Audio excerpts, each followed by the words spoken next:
Pemirsa, penerimaan jumlah siswa yang melampaui kuota berdampak negatif terhadap pembelajaran di sekolah. Terkait masalah tersebut, pemerintah dan kepala sekolah harus tegas dalam menegakkan peraturan yang berlaku tentang pembatasan kuota penerimaan peserta didik baru.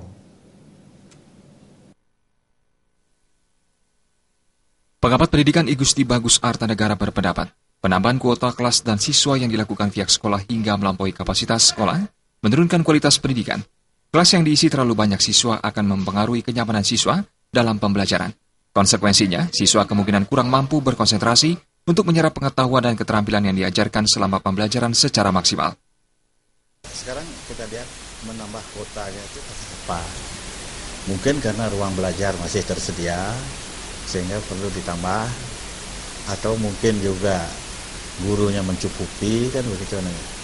Tapi kalau secara keseluruhan, kalau sampai menambah kuota, lalu sampai anaknya dalam satu kelas sampai 50 orang, sampai apalagi 60 orang, sampai anak itu ada di bawah papan tulis, sehingga matanya tidak bisa melihat papan tulis sampai seperti itu, tentu tidak bagus itu.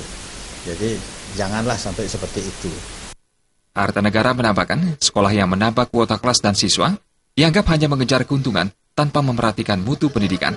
Oleh karena itu, sekolah dan instansi terkait membatasi kuota penerimaan peserta didik baru sesuai dengan peraturan yang berlaku. Tertib dalam pembatasan kuota siswa merupakan langkah awal menuju terwujudnya pendidikan yang berkualitas. Alit Putra dan Indrawan, Bali TV.